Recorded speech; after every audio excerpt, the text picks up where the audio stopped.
Undang-Undang Dasar 1945 adalah hukum dasar tertinggi negara Indonesia. Namun, UUD 1945 yang asli hanya terdiri dari 37 pasal, masih sangat singkat dan memberikan kekuasaan besar pada MPR serta Presiden. Karena itu, setelah reformasi 1998, dilakukan amandemen atau perubahan untuk menyempurnakan UUD 1945. Mari kita simak diskusi 6 sahabat tentang hal ini.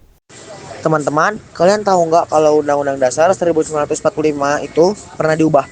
Banyak orang mikir sejak 1945 sampai sekarang tetap sama, padahal sebenarnya tidak. Hah, aku kira dari dulu Undang-Undang Dasar 1945 nggak pernah berubah. Kalau berubah, apa nggak bahaya buat dasar negara kita? Justru enggak, Fir. Perubahan itu bukan berarti mengganti dasar negara. Amandemen hanya menyempurnakan isi UUD supaya sesuai dengan perkembangan zaman. Oh, jadi istilahnya amandemen itu kayak revisi ya? Tapi tetap berpegang pada Undang-Undang Dasar 1945 sebagai dasar. Ya, betul banget. Dasar negara tetap Pancasila dan Undang-Undang Dasar 1945. Hanya saja, pasal-pasalnya diperjelas dan dilengkapi. Nah, biar lebih jelas, amandemen Undang-Undang 1945 dilakukan 4 kali, yaitu pada tahun 1999, 2000, 2001, dan 2002. Semuanya dilakukan setelah reformasi. Tapi kenapa sih Undang-Undang 1945 harus diubah? Iya, aku juga penasaran. Kan itu udah dipakai sejak proklamasi. Karena UUD asli terlalu singkat dan kurang mengatur banyak hal penting. Bahkan, memberi kekuasaan sangat besar ke presiden. Contohnya, presiden bisa menjabat terus-menerus tanpa batas waktu, asal MPR memilihnya. Itu berbahaya kalau jatuh ke pemimpin yang otoriter. Belum lagi, dulu MPR dianggap sebagai lembaga tertinggi negara. Artinya, kekuasaan terpusat hanya di tangan mereka.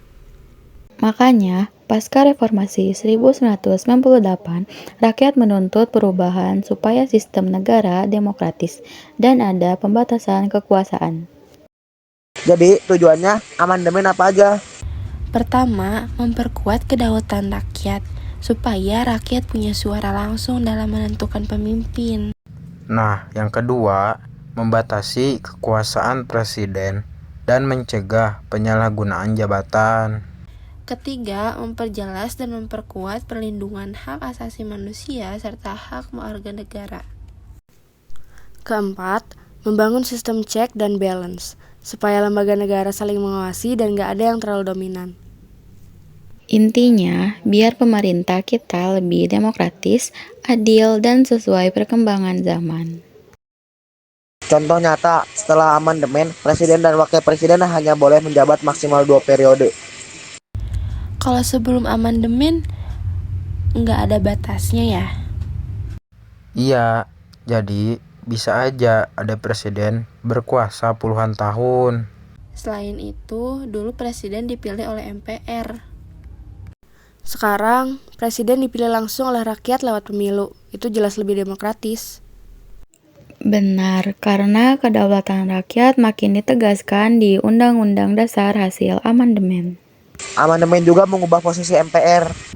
Iya, dulu MPR disebut lembaga tertinggi negara, tapi sekarang nggak lagi.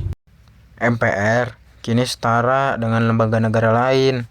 Nggak bisa seenaknya mengangkat atau memberhentikan presiden.